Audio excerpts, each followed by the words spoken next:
আসসালামু আলাইকুম, সকলকে আরকে ম্যাথ হেভেনের পক্ষ থেকে স্বাগতম। আজকে আমাদের আলোচনার বিষয় ফিজিক্স 3 খুব গুরুত্বপূর্ণ একটা বিষয়, যে এনতম কক্ষপথে হাইড্রোজেন পরমাণুর শক্তির রাশিমালাটা আমরা বের করতে চাই। এখন ডিয়ার স্টুডেন্ট, এনতম কক্ষপথ ছাড়া যদি আমাদের ধরো এরকম বলতো যে একটি কক্ষপথের শক্তি রাশিমালা বের করো বা দুইটি কক্ষপথের শক্তি রাশিমালা বের করো, এই প্রসেসটা খুবই ইজি ছিল। মানে আমাদের যদি একটা দুইটা শক্তি রাশিমালা বের করতে বলতো তাহলে আমাদের জন্য সহজ ছিল, কিন্তু বিষয়টা হচ্ছে এটা একটা হাইড্রোজেন পরমাণু, তার যে কক্ষপথ আছে, সো বলা হচ্ছে যে এনতম কক্ষপথ সংখ্যাটা হবে অসীম, কতগুলো হবে আমরা জানি না। সেই এনতম কক্ষপথের জন্য আমাদের একটা রাশিমালা বের করতে হবে। এখন যখন আমরা এনতম কক্ষপথের জন্য রাশিমালাটা বের করব, ধরো সে দ্যাট কথার কথা, হ্যাঁ, আমাদের এইটা হচ্ছে এনতম কক্ষপথ, এটা হচ্ছে এনতম কক্ষপথ। এই কক্ষপথের যখন আমরা শক্তির মানটা বের করতে যাব, তখন আমাদের ব্যাসার্ধ লাগবে, অর্থাৎ এই এনতম কক্ষপথ, অর্থাৎ এটা যদি এনতম কক্ষপথ হয়, এই এখান থেকে এর যে মানটা, সেই যে আর ব্যাসার্ধ, সেটা আমাদের বের করা প্রয়োজন। তাহলে দেখো, আমরা যদি এনতম কক্ষপথের শক্তির ভ্যালু বের করতে চাই, তাহলে আলটিমেটলি আমার কি লাগতেছে, ব্যাসার্ধটা কিন্তু লাগবে। সো এই ব্যাসার্ধটাই বের করা আমাদের একটু ক্রিটিক্যাল হবে, বাদ বাকি শক্তির কাজটা বের করা খুব ইজি। সো দেখো, আমরা ধারাবাহিকভাবে প্রসেসগুলো দেখি, দেখলেই অনেক ইজি হয়ে যাবে তোমাদের কাছে, আই হোপ। এখন অ্যাজ এ ফার্স্ট একটু বর্ণনাটা আমরা দেখি। হ্যাঁ, সো এটা একটা হাইড্রোজেন পরমাণুর কক্ষপথ। এখানে হাইড্রোজেন পরমাণুর আমরা জানি যে এই জায়গায় প্রোটন থাকে, ওকে, আর এই জায়গায় থাকবে ইলেকট্রন, তাই না? আচ্ছা, কক্ষপথে ইলেকট্রন থাকবে, আর কক্ষপথে যে কেন্দ্র, সেখানে থাকবে কি বলতো, প্রোটন থাকবে। নিউক্লিয়াসে থাকবে প্রোটন আর কক্ষপথে থাকবে ইলেকট্রন। সো প্রোটনটা আমরা জানি যে ধনাত্মক চার্জে চার্জিত হয়, আর ইলেকট্রনটা হবে ঋণাত্মক চার্জে চার্জিত। আচ্ছা, এখন যখন তোমার প্রোটনটা ধনাত্মক চার্জে চার্জিত এবং ইলেকট্রনটা ঋণাত্মক চার্জে চার্জিত, তখন তাদের মাঝে যে একটা আকর্ষণ বল কাজ করবে, সেইটা হচ্ছে খেয়াল করো, সেটা হচ্ছে তোমাদের কেন্দ্রমুখী বল। আচ্ছা, আমরা একেবারেই সুন্দর করে যাই বর্ণনাতে। হ্যাঁ, এই যে প্রোটনটা বা নিউক্লিয়াসে যে প্রোটন আছে, সেটা ধনাত্মক চার্জ, আর কক্ষপথে যে ইলেকট্রনটা আছে, সেটা ঋণাত্মক চার্জ। সো এই ধনাত্মক এবং ঋণাত্মক চার্জের মাঝে একটা আকর্ষণ বল কাজ করবে। এই আকর্ষণ বলটা হচ্ছে কেন্দ্রমুখী বল। খেয়াল করো, কেন্দ্রমুখী বল। এবং কি এটা বলতো, কেন্দ্রমুখী বল এবং হচ্ছে কুলম্বের আকর্ষণ বল, এইটা সমান হবে। অর্থাৎ এই প্রোটন ইলেকট্রনকে তার নিজের কাছে টানবে, কিন্তু এই ইলেকট্রনটা তার জায়গায় থাকার জন্য সর্বোচ্চ চেষ্টা করবে, এবং এই যে আকর্ষণটা, সেটা সমান হবে। অর্থাৎ এদের যে আকর্ষণটা, অর্থাৎ কেন্দ্রমুখী বল, কেন্দ্রের দিকে টানার যে বলটা, এবং কুলম্বের যে আকর্ষণ বলটা, এই দুইটা কি হবে বলতো, সমান হবে। এখন বলতে পারো যে স্যার কেন্দ্রমুখী বলটা কি? কেন্দ্রমুখী বল তোমরা জানো যে F সমান mv²/r, আর কুলম্বের আকর্ষণ বলটা হচ্ছে 1 এটাও f সমান 1/4πε0, এখানে z(e²r). এখন z(e²r)টা কি খেয়াল করো, আর হচ্ছে ব্যাসার্ধ।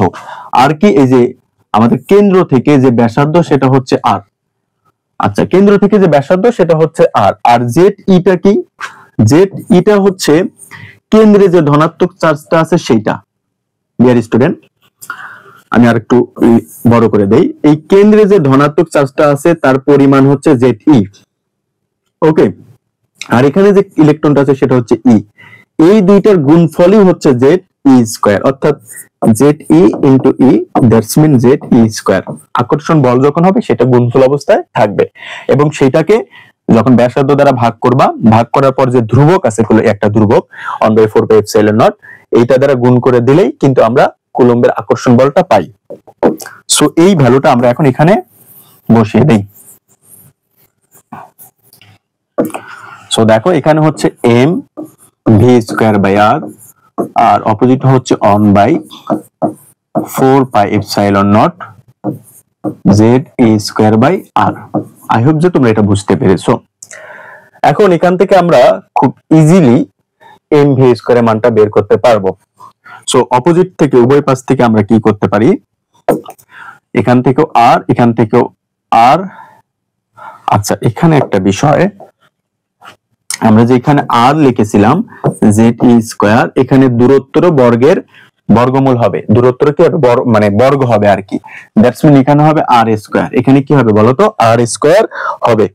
সো অর্থাৎ ইলেকট্রনটা এবং দুইটা ব্যাসার্ধের গুণফল আর স্কয়ার, এই জন্য ভ্যালুটা হবে। সো এখান থেকে একটা আর স্কয়ার কাটা যাবে, দ্যাটস মিন এখানে একটা আলটিমেটলি একটা আর থেকে গেল। সো অপোজিটে এখানে আমাদের থাকলো এম ভি স্কয়ার, আর এখানে থাকতেছে আমাদের 1 বাই 4 পাই এপসাইলন নট, আর থাকে জেড ই স্কয়ার বাই কি আর, তাই না? আচ্ছা সো এটাকে আমরা 1 নং সমীকরণ হিসেবে রেখে দিব। আমরা ভির মানটা বের না করি, ভির মানটা পরে বের করব, একটু আমাদের কাজ আছে। আচ্ছা দেখো এই পর্যন্ত আই হোপ যে তোমাদের কোনো প্রবলেম থাকার কথা না। এখন আমরা গতিশক্তি বের করব। কিসের গতিশক্তি? আমাদের বেরই করতে হবে n তম কক্ষপথে ইলেকট্রনের শক্তি। সো সেই শক্তিটা হচ্ছে গতিশক্তি এবং বিভব শক্তির সমষ্টি, ঠিক আছে? তাহলে আমরা লিখব যে n তম কক্ষপথে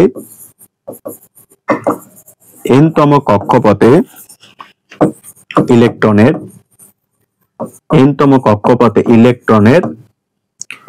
গতিশক্তি সমান হাফ এম ভি স্কয়ার। ওকে, এখন আমরা ভ্যালু বসাই, হাফের জায়গায় হাফ থাকুক, এম ভি স্কয়ারের ভ্যালু কত, এখানে কিন্তু ফুল ভ্যালুটাই দেয়া আছে। সো আমরা এটা এখানে ইনপুট করে দেব 4 পাই এপসিলন নট, আর থাকে হচ্ছে Z E square by R. So এটাকে যদি এখন আমরা একটু সুন্দর করে লিখি, তাহলে দাঁড়াচ্ছে জেড ই স্কয়ার উপরে, আর নিচে থাকে হচ্ছে 4 দুগুণ 8 পাই এপসাইলন নট আর। এটা হচ্ছে n তম কক্ষপথে ইলেকট্রনের গতি শক্তি। এখন আমরা n তম কক্ষপথে ইলেকট্রনের বিভব শক্তিটা বের করব।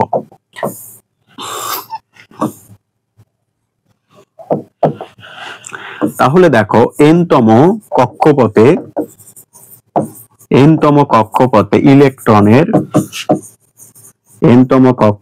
ইলেকট্রনের স্থিতি শক্তি বা বিভব শক্তি, স্থিতি শক্তি কথাটা মুখে আসলে এই জন্য লিখে ফেললাম, আসলে লিখতাম বিভব শক্তি, বিষয় কিন্তু একই, ঠিক আছে? স্থিতি শক্তি বা বিভব শক্তি একই। সো স্থিতি শক্তিটা কি? স্থিতি শক্তি আমরা জানি যে মানে গতি শক্তির সময় হাফ এম ভি স্কয়ার, স্থিতি শক্তির সময় আমরা লিখি যে এম জি এইচ। দেখো আমরা এটা কিন্তু লিখতাম আগে এম জি এইচ, স্থিতি শক্তি বা বিভব শক্তি এটা হয়। এখন এখানে কি হবে, এখানে যেটা হচ্ছে সেটা হচ্ছে এম ভি স্কয়ারের ভ্যালুটাই হবে আলটিমেটলি। এখানে এম জি স্কয়ার সূত্রটা ফলো হবে না, কারণ ইলেকট্রনের যখন স্থিতি শক্তি বা আমরা বিভব শক্তি বের করি, সেখানে সেটার উচ্চতা কাউন্টেড না, সেটার ত্বরণ কাউন্টেড না। যেহেতু ত্বরণ এবং উচ্চতা সেটার ক্ষেত্রে কোনো কাজ করবে না ইলেকট্রনের ক্ষেত্রে, আলটিমেটলি ইলেকট্রন যে কোনো কক্ষপথে, যে কোনো মহাবিশ্বের বাহিরে, যে কোনো গ্রহেই সেটা একই রকমই ফলাফল দেয়, যার ফলে সেখানে ত্বরণ কাজ করে না, উচ্চতা কাজ করে না, কোনো কিছুই ম্যাটার করে না। ফলাফলস্বরূপ এই জায়গায় আমাদের শুধুমাত্র এম ভি স্কয়ারের ভ্যালুটাই হবে। এখন এম ভি স্কয়ারের যে ভ্যালুটা হবে সেটা ঋণাত্মক আকারে হবে, স্থিতি শক্তির ক্ষেত্রে সেই ভ্যালুটা ঋণাত্মক। তাহলে আমরা লিখি মাইনাস, আমাদের এখানে যে ভ্যালুটা ছিল আমি একটু নিচে নামিয়ে দেই, সেটা হচ্ছে 1 বাই 4 পাই এপসাইলন নট। অর্থাৎ এখানে ঋণাত্মক আসার উদ্দেশ্য হচ্ছে যে চার্জটা, যে ফলাফলটা সেটা হচ্ছে পুরোপুরি ঋণাত্মক হয়ে যায়। তাহলে এখানে থাকতেছে জেড ই স্কয়ার বাই, এটাকে যদি আমরা একটু সাজিয়ে লিখতে চাই তাহলে দাঁড়াচ্ছে Z E square by minus থাকবে 4 পাই ইপসাইলন নট আর। আচ্ছা আমাদের স্থিতি শক্তি এবং গতি শক্তি পেয়ে গেছি আমরা। এখন আমি কিন্তু আবারও বলতেছি, এই বিভব শক্তি বা এই স্থিতি শক্তিটা আমরা পৃথিবীর ক্ষেত্রে বা অন্য পৃথিবীর মধ্যে অন্য যে কোনো জায়গার ক্ষেত্রে যেভাবে বের করি ওই সূত্রের মতো হবে না। কেন হবে না? আই হোপ যে তোমরা বুঝতে পেরেছো। এখন আমাদের এই গতিশক্তি এবং স্থিতি শক্তি যোগ করলেই আমাদের কি বের হবে বলতো? আমাদের বের হয়ে যাবে তোমার হচ্ছে শক্তি, এনতম কক্ষপথের শক্তি। আচ্ছা, তাহলে দেখো যে মোট শক্তি, আমাদের কিন্তু একটা কাজ আছে, আমি সেটা কিন্তু এখনো দেখাইনি, বুঝছো? না দেখানোর উদ্দেশ্য আছে, তোমরা সেটা একটু পরে বুঝতে পারবা। সো আমরা মোট শক্তিটা বের করতে যাই, পরে বুঝতে পারবা। সো দেখো এখানে মোট শক্তি সমান গতিশক্তি প্লাস বিভব শক্তি। তোমরা যদি এই ক্লাসটা মনোযোগ সহকারে দেখো, আই হোপ যে হাইড্রোজেনের এনতম কক্ষপথের ক্ষেত্রে কোনো সমস্যাই তোমাদের আর থাকবে না। গতিশক্তিটা হচ্ছে আমাদের এইটা ছিল না, হ্যাঁ, Z E square by 8 pi epsilon not R plus, so এই প্লাস আর মাইনাস হবে মাইনাস, এখানে থাকতেছে Z E square by 4 pi epsilon not, সাথে হচ্ছে আর, তাই না? আচ্ছা, এখন যদি আমরা লসাগু করি ডিয়ার স্টুডেন্ট, তাহলে কি দাঁড়ায় দেখো, লসাগু হচ্ছে 8 পাই এপসাইলন নট আর তাহলে এখানে হচ্ছে জেড ই স্কয়ার মাইনাস এখানে হচ্ছে 2z ই স্কয়ার, তাই না? এটাই তো দাঁড়াচ্ছে। এখন একটা জিনিস, সেটা হচ্ছে আমি একটু এটা বিয়োগফলটা সহকারে লিখে ফেলি আগে, তারপর বোঝাচ্ছি জিনিসটা। 2z ই স্কয়ার আর নিচে থাকতেছে 8 পাই এপসাইলন নট আর। আচ্ছা, আমাদের কিন্তু কাজ শেষ। এই যে আর এর মানটা যে আমাদের এখন লাগবে, এই আর এর মানটার জন্য আমরা আটকে যাব। এখানে আরো একটা কথা আছে, আমি বলতেছি। আমাদের কিন্তু মোট শক্তি বের হয়েছে, কোনো সমস্যা নেই, মোট শক্তি এটাই। ওকে, সমস্যা হচ্ছে আর যে ব্যাসার্ধ আছে, ব্যাসার্ধ তো ক্রিয়া করে একটা যে কোনো পরমাণুর ক্ষেত্রে, হাইড্রোজেন হোক, হিলিয়াম হোক, লিথিয়াম হোক, হোয়াটএভার, সেখানে কিন্তু ব্যাসার্ধ থাকবে। সো আমরা কি এখানে ব্যাসার্ধের ভ্যালুটা বসাইতে পেরেছি? পারি নাই। কিন্তু ব্যাসার্ধের ভ্যালু কিন্তু আমরা বসাইতে পারি নাই। যেহেতু ব্যাসার্ধের ভ্যালু আমরা বসাইতে পারি নাই, দ্যাটস মিন আমাদের ব্যাসার্ধের ভ্যালুটা কিন্তু লাগবে। তার মানে আমাদের ব্যাসার্ধের ভ্যালুটা বের করা হয়নি, আমাদের ব্যাসার্ধের ভ্যালুটা বের করতে হবে। এখন তোমরা এইভাবে করতে পারো, মানে করলে কি হবে? না, হবে না। এখন আমি জাস্ট বোঝানোর জন্য যে আসলে ইলেকট্রনের গতিশক্তি মানে শক্তিটা, এনতম কক্ষপথের শক্তি কিভাবে বের করার প্রসেস এটা। যদি আর এর মান দেওয়া থাকতো আলহামদুলিল্লাহ, আমাদের জাস্ট আর এর মানটা বসিয়ে দিতাম, হইতো। কিন্তু আর এর মান নেই, ফলে আমাদের একটু কষ্ট করতে হবে। এর আগে আরো একটা কষ্ট করতে হবে, সেটা হচ্ছে আমরা যখন শক্তি বের করতে যাই, তখন যে চার্জের পরিমাণটা আমরা নিয়েছিলাম, কেন্দ্রে যে চার্জটা থাকে, নিউক্লিয়াসে যে চার্জটা থাকে, সেই চার্জটা শুধুমাত্র ইলেকট্রন আকারে থাকবে। অর্থাৎ মানে দ্বারা আমরা কি বুঝি? যে একটা ইলেকট্রন বোঝাচ্ছে, মানে হাইড্রোজেন পরমাণুর যে ইলেকট্রন কক্ষপথ আছে সেটা বোঝাচ্ছে, একটা ইলেকট্রন বোঝাচ্ছে। সো একটা ইলেকট্রন থাকার কারণে, জেটের ভ্যালুটা এখানে অন বসার কারণে এইখানে জেটটা থাকবে না, শুধুমাত্র গতিশক্তির ক্ষেত্রে। কিন্তু আমরা যখনই ব্যাসার্ধ বের করব, সেখানে জেট উপস্থিত থাকবে। বুঝতে পেরেছো? কিন্তু যখনই তুমি শক্তি বের করবা, যে কোনো ক্ষেত্রে শক্তি বের করবা, তখন তোমার এই যে ইলেকট্রনের ক্ষেত্রে, মানে এখানে যে আমরা বের করতেছি শক্তির ক্ষেত্রে, সেই শক্তির ক্ষেত্রে আমি একটু ছোট করে নেই, এটা শক্তির ক্ষেত্রে এখানে জেটটা রাখবা না তোমরা, ঠিক আছে? তার মানে আলটিমেটলি এর উপরেও তো একটা জেট ছিল, এই যে এখানে এই জেটটাও তোমরা রাখবা না। আচ্ছা, যতগুলা জেট আছে সবগুলো কিন্তু মুছে দিতে হবে। সো আলটিমেটলি এখানেও আমরা জেটটা রাখবো না। আচ্ছা, জেটটা রাখবো না। আচ্ছা, এখানেও আমরা জেটটা রাখবো না। সো জেট নেই। আলটিমেটলি এই জায়গাগুলোর থেকে আমাদের জেটটা চলে যাবে। আচ্ছা, আমরা জেটটা রাখলাম না, জাস্ট খালি জেটটা চলে যাচ্ছে। খেয়াল করো, জেট নাই। এটা কিন্তু আমি বুঝে শুনে লিখেছি আসলে তোমাদের বোঝানোর জন্য, কারণ আসলে এগুলো বুঝতে হবে, তাই না? তুমি যদি জাস্ট অঙ্কটা করো, কিন্তু আসলে বুঝলা না যে কেন হলো, কি জন্য হলো। এই জিনিসটা যদি না বোঝো, আমি যদি ওইভাবে গতানুগতিক ধারায় করাই, তাহলে তোমাদের অনেক কিছু গ্যাপ থেকে যায়। আমি চাচ্ছি না তোমাদের আর কোনো গ্যাপ থাকুক। হ্যাঁ, আমরা আর কোনো গ্যাপ রাখবো না, বুঝছো? পড়াশোনাটাকে তোমার আসলে অন্যভাবে এখন করতে হবে। হ্যাঁ, ব্যাকডেটেড থাকা যাবে না। আমরা ব্যাকডেটেড না থাকি, আমাদের পড়াশোনাটাকে এনজয় করতে হবে।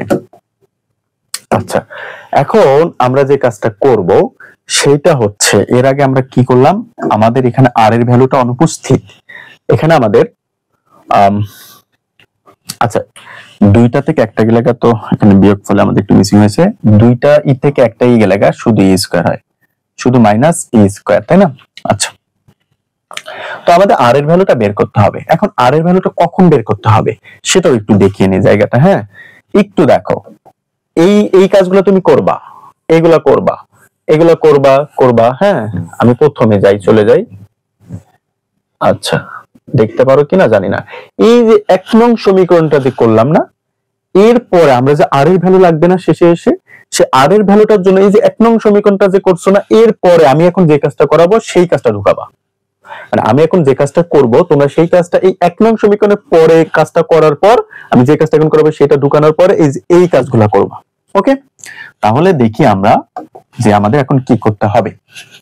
তাহলে দেখো, হাইড্রোজেন পরমাণু যখন তোমরা নাও, খেয়াল করো, যখন আমরা হাইড্রোজেন পরমাণু একটা নেই, এই যে হাইড্রোজেন পরমাণু নিলাম, এই যে হাইড্রোজেন পরমাণু যার এখানে ইলেকট্রন আছে একটা, এই ইলেকট্রনটার একটা ভরবেগ আছে না, কৌণিক ভরবেগ আছে। ওকে, তাহলে আমরা যদি ইলেকট্রনের ভরবেগ বের করতে চাই, দেখো ইলেকট্রনের কৌণিক ভরবেগ, কৌণিক ভরবেগ সেটা হচ্ছে আই ওমেগা। ঠিক কিনা বলো? ইলেকট্রনের কৌণিক ভরবেগটা কি বলো তো? I omega. এখন আই দ্যাটস মিন কি? আই দ্যাটস মিন হচ্ছে জড়তার ভ্রামক, জড়তার ভ্রামক, যার একটা সূত্র আছে, যার সূত্র হচ্ছে এম আর স্কয়ার। ঠিক আছে, আর ওমেগার একটা সূত্র আছে, ওমেগার একটা সূত্র আছে, সেটা হচ্ছে V by R.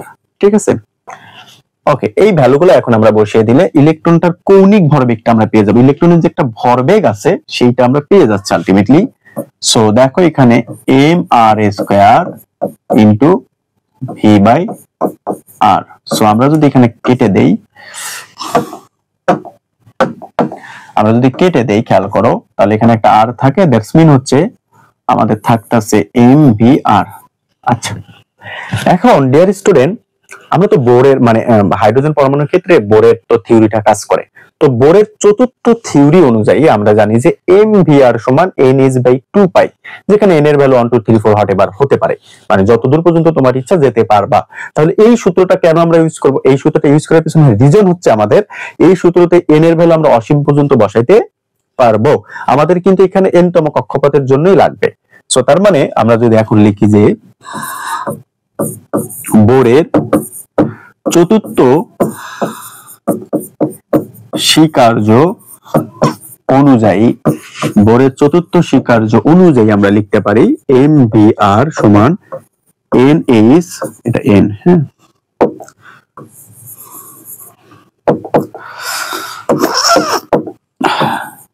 N H by হচ্ছে 2 পাই।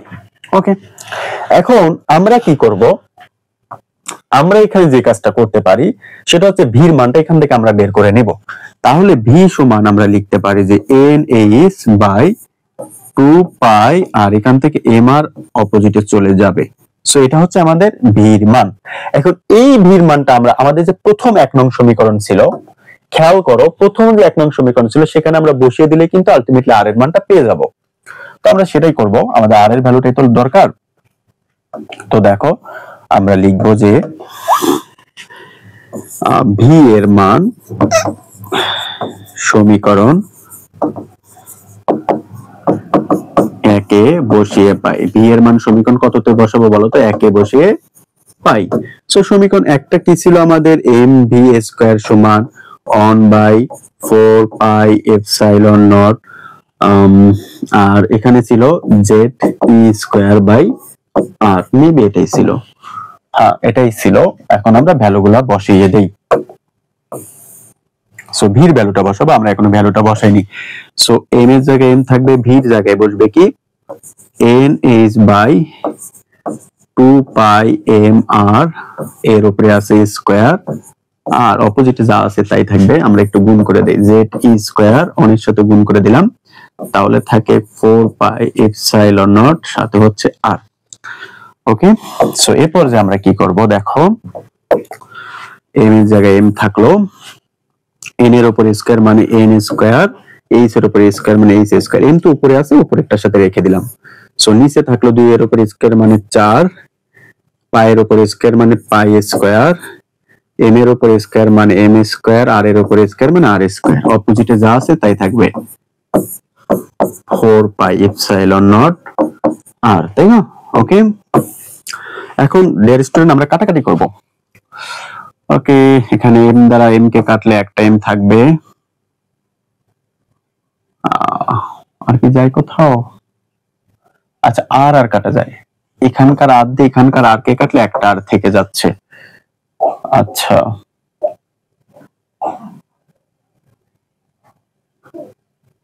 এখানে কি শুধু 4 পাই ছিল? দেখি তো, 4 পাই ছিল, তাই না?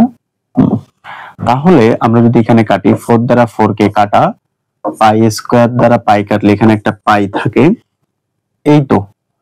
আর কি কোথাও কাটা যায় না? আর কোথাও কাটা যায় না। তাহলে এখানে থাকে এন স্কয়ার এইচ স্কয়ার, আর নিচে থাকে হচ্ছে পাই এম আর, আর এখানে থাকে হচ্ছে Z E square by epsilon not, শুধুমাত্র এপসাইলন নট, তাই না? হ্যাঁ, শুধুমাত্র এপসাইলন নট।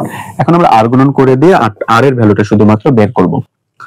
তাহলে খেয়াল করো, পাই এম আর এর সাথে গুণ হচ্ছে জেড ই স্কয়ার, আর এপসাইলন নট এর সাথে গুণ হচ্ছে এটা, সেটা হচ্ছে epsilon not N square H square.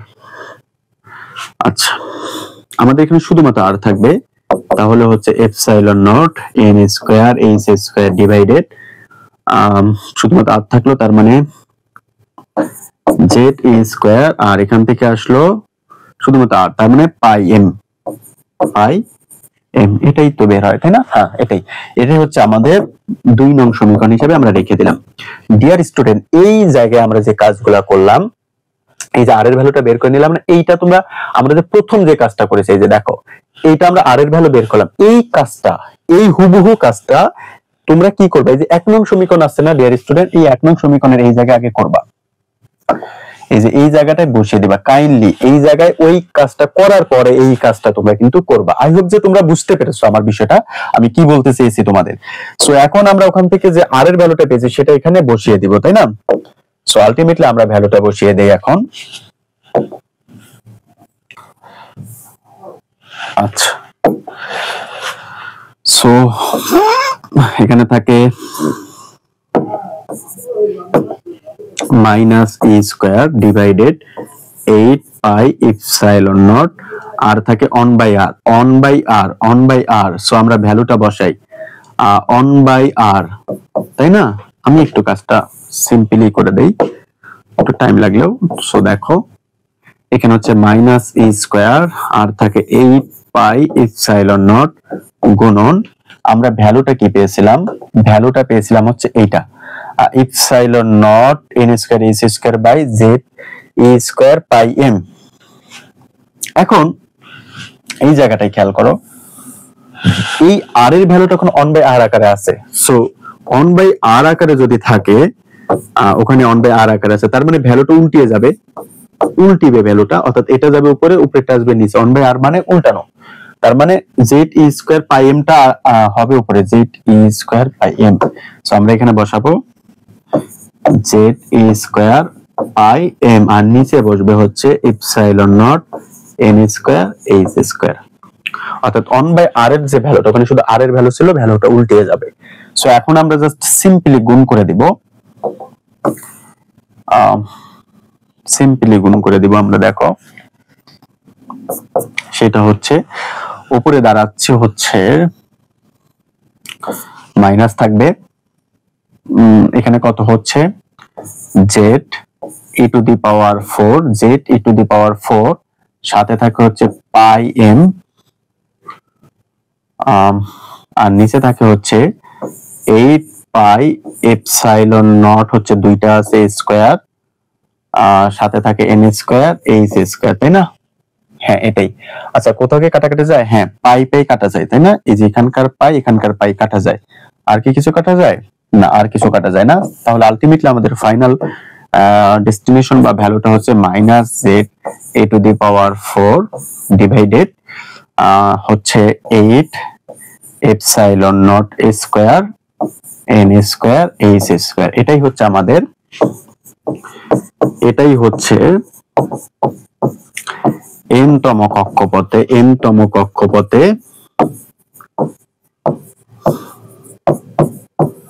Hydrogen পরমাণুর